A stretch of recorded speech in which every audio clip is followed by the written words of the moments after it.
مفتی طارق مسعود کے بیانات کے لیے مفتی صاحب کے آفیشیل چینل مفتی طارق مسعود سپیچز کو سبسکرائب کریں۔ تو قرآن جنت کی طرف جانے کے لیے جو موٹیویٹ کر رہا ہے نا، تو جنت کی لالچ کیسے پیدا ہوگی اس کا طریقہ بھی اسی صیغے میں قرآن نے بتا دیا کہ جب تک کسی چیز میں کمپٹیشن نہیں ہوتا آدمی میں جوش پیدا نہیں ہوتا۔ دیکھو یہ جو آج دولت کے پیچھے بھاگ رہے ہیں، یہ اس لیے نہیں کہ ہماری ضرورتیں پوری نہیں ہو رہی، ضرورت تو اتنی نہیں ہے جتنا کمانے کی فکر کی جا رہی ہے۔ کیا پہن لے گا، کون سی گاڑی میں سفر کر لے گا؟ ہمارے سیاست دانوں کے پاس جتنی دولت ہے تو مجھے بتاؤ کیا کھاتے وہ ہم سے اچھا ہے؟ کیا یہی کھا رہے ہیں، یہی پہن رہے ہیں، زیادہ سے زیادہ کون سی گاڑی میں گھوم لیں گے تو کتنی لگژری ہوگی وہ؟ لیکن پھر بھی ہوس کیوں ہوتی ہے مقابلے میں؟ ہمارے ایک دوست نے ایک واقعہ سنایا، ایک عیسائی آدمی تھا کراچی کا، بہت بڑا تاجر، کیونکہ عیسائی تھا، ظاہر اب مذہب تو ختم ہی ہو گیا ہے، ایتھیسٹ ہی بن چکے ہیں تقریباً۔ تو اس کو کوئی ایسی بیماری ہو گئی کہ ڈاکٹروں نے کہہ دیا اب ان کا انا للہ ہونے والا ہے۔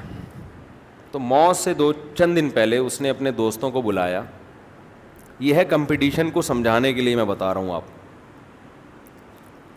اس نے اپنے دوستوں سے کہا کہ یار یہ پیسہ ہے، ڈیفینس میں میرے لیے 1000 گز کا ایک لگژری سا بنگلہ خریدو۔ بھئی کیا ہو گیا بھائی، تو اب مرنے لگا ہے، تھوڑے دن میں تیری موت واقع ہو جائے گی، ڈیفینس میں تو لگژری سا ایک بنگلہ خریدنا چاہ رہا ہے، کیوں بھائی؟ تو اس نے کہا کہ میرے جو دوست تھے نا غریب، جن کی 2 ٹکوں کی ویلیو نہیں تھی، آج انہوں نے بڑے بڑے گھر بنا لیے ہیں۔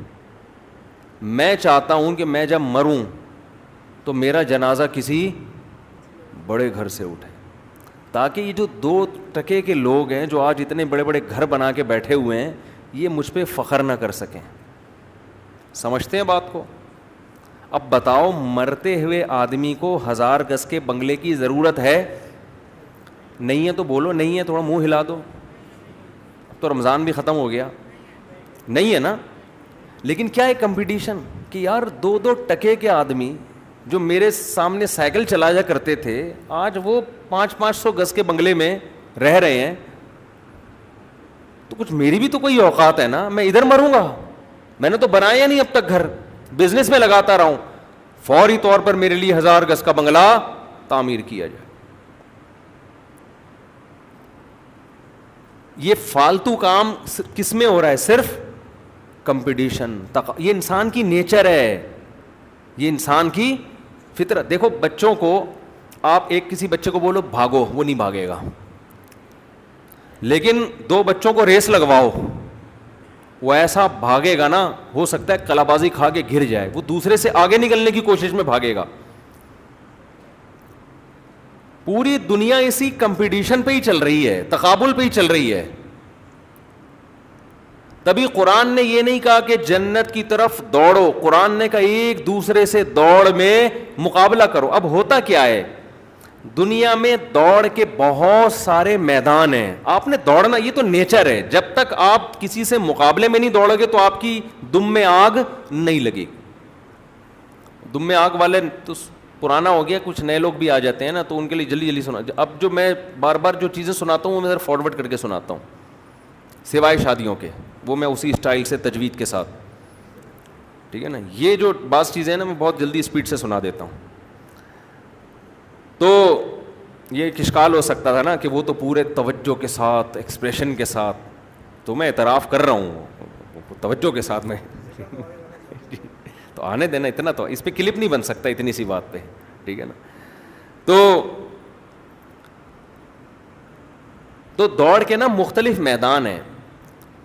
اب دیکھو یہ جو بندہ موت کے وقت، اس نے کہا 1000 گز کا بنگلہ، اس نے ساری زندگی پیسہ کمانے کے علاوہ کوئی کام نہیں کیا، تو اس نے دوڑ کا میدان کس کو بنا لیا؟ اس نے دوڑ کا میدان دولت کو بنا لیا۔ یہ کبھی بھی دوڑ کا میدان کسی ریسرچ یا تحقیق کو نہیں بنائے گا، کیونکہ یہ اس کی فیلڈ ہی نہیں ہے۔ اس کو اس پہ حسرت نہیں ہوگی کہ فلاں میرا 2 ٹکے کا آدمی اتنا بڑا ڈاکٹر کیوں بن گیا. تو بن گیا بھائی, ہماری یہ فیلڈ ہی نہیں ہے, ہم نے اس چیز کو دوڑ کا میدان بنایا ہی نہیں. اس کو مجھ پر یہ اعتراض بھی نہیں ہوگا مولوی نے اتنی شادیاں کیوں کر لیں, کیا خیال ہے, کیونکہ اس کا یہ دوڑ کا میدان, وہ کہا بھائی جتنی مرضی کر, ہمارے یہاں تو ایک کا سسٹم چل رہا ہے. مثال تو دی جا سکتی ہے نا. اس سے پتہ ہوتا کیا, میں دیکھتا ہوں جب بھی کوئی آتے ہیں ایک دم آپ کھلکھلا جاتے ہیں, جیسے کسی نے نیمبو چٹا دیا ہو, ٹھیک ہے, سستی دور ہو جاتی ہے آپ لوگوں. تو دوڑ کے لیے بہت سارے میدان. باڈی بلڈر جو دوڑ کا میدان بناتے ہیں وہ کس کو, فزیکل فٹنس کو, مسلس کو, وہ دکھا رہے ہوتے ہیں میرا اتنا بڑا اسپیڈ بریکر ہے, وہ کہتے ہیں ہم نے تو پورا K2 کا پہاڑ پالا ہوا ہے یہاں پہ. وہ کہہ رہے دیکھو یہ ماؤنٹ ایوریسٹ, اس پہ کوئی چڑھ کے نہیں دکھا سکتا. ان کے مقابلے کس میں ہو رہے ہیں, یہ جو دوڑنے کا مقابلہ کر رہے ہیں, وہ دوڑنے کا مقابلے میں کہ کون پہلے اس لائن کو کراس کرے گا, کوئی کار ریسنگ کے مقابلے میں, کوئی کرکٹ کے مقابلے میں, یہ اتنا بڑا پلیئر, لوگ مقابلہ کر رہے ہوتے ہیں نا, یار وہ اچھا بیٹسمین ہے یا اس سے زیادہ اچھا بیٹسمین تو وہ ہے. اب بیٹسمین کو اس سے کوئی غرض نہیں کہ کوئی سائنسدان خلا میں پہنچائے یا چاند پہ پہنچائے, وہ کہہ رہے یہ میری فیلڈ ہے ہی نہیں. اس کو نہ اس سے جیلسی ہوگی, نہ حسد ہوگا, نہ رشک آئے گا اس کے اوپر کہ ہائے کتنا عظیم سائنسدان. وہ کہے گا وہ یار وہ کتنا عظیم بیٹسمین نے آخری بال پہ چھکا مار دیا اور ہم پہلی بال پہ آؤٹ ہو گئے. تو ہر آدمی کا ایک میدان ہوتا ہے, اس میں وہ مقابلہ کرتا ہے, اس کے علاوہ میدان کی اس کو پرواہ نہیں ہوتی. اور وہ میدان ہر آدمی خود سلیکٹ کرتا ہے اپنی, جب زندگی کا کہ کیریئر کا آغاز کرتا ہے نا, اس میں کس میدان میں دوڑنا ہے, یہ سلیکشن انسان کی خود سے ہوتی ہے. آپ نے میٹرک کرنے کے بعد اگر آپ ایف ایس سی کیا اور ایف ایس سی کے بعد آپ کا ارادہ ہے میڈیکل کالج میں جانے کا, تو آپ دوڑ کا میدان خود سلیکٹ کر رہے ہو کہ میں نے میڈیکل کی فیلڈ میں دوسرے ڈاکٹروں سے آگے نکلنا ہے, یہ خود سلیکٹ کر رہے ہو نا آپ. آپ اگر اکاؤنٹس کی فیلڈ میں جا رہے ہو تو اب آپ کو ڈاکٹروں کے آگے بڑھنے سے کوئی تکلیف بولو نہیں ہوگی. اللہ ہمیں بتا رہے کہ ان میدانوں میں سے کوئی میدان بھی اس قابل نہیں ہے کہ اس کو دوڑ کا میدان بنایا جائے, مقابلے کا میدان بنایا جائے, کیونکہ ان مقابلوں میں آپ جیتنے کے بعد بھی ناکام اور ناکام ہونے کے بعد تو ویسے ہی ناکام. آپ بہت اچھے ڈاکٹر بن گئے تو مرو گے تو ختم نا, اور کوئی اچھا نہیں بنا تو مر کے کیا ہو گیا, وہ بھی ختم. تو مٹی ہو کے کیا ہو گئے, ختم. تو اصل میدان آپ نے کس کو بنانا ہے, قرآن کہہ رہا ہے آخرت کو. اب آپ پوچھ سکتے ہیں کہ اللہ میڈیکل سائنس کا میدان تو ہمیں نظر آتا ہے, یہ والا میدان ہے بھائی, ہم نے ڈاکٹر بننا ہے فلاں سے بھی آگے نکل جانا ہے, ہم نے حکیم بننا ہے تو فلاں سے بھی کو بھی کراس کر دینا ہے, ہم نے باڈی بلڈر بننا ہے تو وہ ایک ہے جو جس کے اسپیڈ بریکر بہت بڑے بڑے بن چکے ہیں تو ہم K2 کی پہاڑیاں بنا لیں گے. تو یہاں تو میدان سمجھ میں آتا ہے نا, کیا ہو گیا. تو آخرت کا میدان کون سا میدان ہے بھائی, اگر ہے تو اللہ ہمیں بتا دے تو ہم چاہو اس میں آگے جائیں گے. تو اللہ نے بتایا کہ وہ میدان کوئی سلیکٹڈ میدان نہیں ہے, انہی میدانوں میں سے کسی بھی میدان کو سلیکٹ کرو اور نیت کیا کر لو, آخرت کی. تو وہ کون سا میدان بن جائے گا, بولتے کیوں نہیں, آخرت بن جائے. اتنی سی بات ہے جو پبلک کی سمجھ میں نہیں آ رہی. یہ قرآن کہہ رہا ہے, یہ پبلک کی سمجھ میں آ نہیں رہی. اتنی سی بات کتنا آسان کر دیا بھائی. اس کا فائدہ یہ ہوگا کہ آپ ہار بھی گئے تو اللہ کی نظر میں جیت گئے, سمجھتے ہو نا.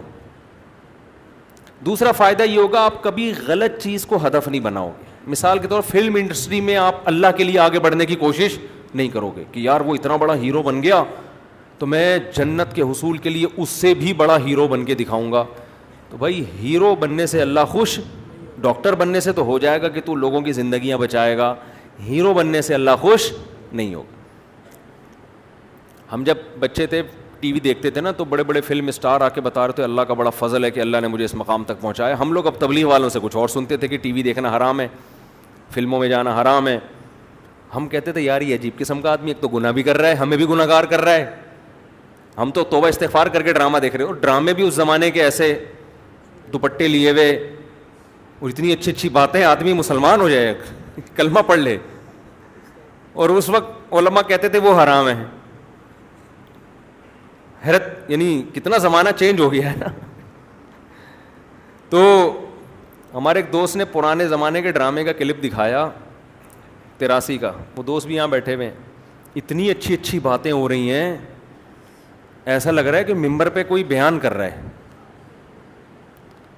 ماں بیٹی کو سکھا رہی ہے شوہر کا احترام. عجیب سی بات ہے یا نہیں ہے؟ ماں بچی کو کیا سکھا رہی ہے؟ شوہر کا احترام. ساس سے کیسے بات کی جاتی ہے, تمیز سکھا رہی ہے اس کو. تو یہ چیزیں اب مارکیٹ میں کیا چل رہی ہیں, شارٹ. تو وہ اس زمانے میں تھے, اس کو ہم سبھی کہتے تھے حرام ہے. اگر وہ زمانہ وہ لوگ یہاں آج کا دور دیکھ لیں تو اس کو شاید کہیں کہ بھئی یہ تو فرض ہیں اس کے مقابلے میں. تو ہم اس وقت یہ دیکھتے تھے, کوئی فلم ایکٹر ہے نا, وہ بتا رہا ہوتا تھا یہ اللہ کا بڑا فضل ہے کہ مجھے اللہ نے یہاں تک پہنچایا. ہم کہہ رہے تھے اللہ کا فضل کہاں سے ہو گیا بھائی تیرے اوپر, بھائی یہ تو اللہ کا قہر لگتا ہے, یہ عذاب لگتا ہے. کیونکہ پاکستان میں نا, میری تو اب ملاقات اداکاروں سے بھی ہوتی ہے, گلوکاروں سے بھی ہوتی ہے, تو کچھ ملاقاتیں کر کے اندازہ ہوتا ہے کہ پاکستان میں گلوکار, فنکار, اداکاروں کو زیادہ, سوائے ان کے جو میرا بیان سن رہے ہیں, ان کے علاوہ کو زیادہ کوئی یہاں پروٹوکول ملتا نہیں ہے. یہ خوشی کی بات ہے, ٹھیک ہے نا. بہت سو کو یہ فیلڈ پھر بالآخر چھوڑنی پڑتی ہے. یہ اللہ کا فضل ہے ہمارے اوپر کہ اللہ نے یہاں روشن مستقبل رکھا نہیں ہے. اور یاد رکھو اس کی ایک پازیٹیو وجہ بھی ہے کہ مسلمان برائی میں اتنا آگے جا نہیں سکتا, کیونکہ لمٹ ہوتی ہے اس کی, وہ نہیں جا سکتا. اس کے لیے بہت کچھ الٹا سیدھا کرنا پڑتا ہے, وہ نہیں کر پاتا. کچھ کر بھی لیتے ہیں. تو جب آپ آخرت کو میدان بناؤ گے تو آپ سب سے پہلے ایسے راستے کو کبھی سیلیکٹ کرو گے ہی نہیں جس سے آخرت کا فائدے کے بجائے نقصان ہو رہا ہے.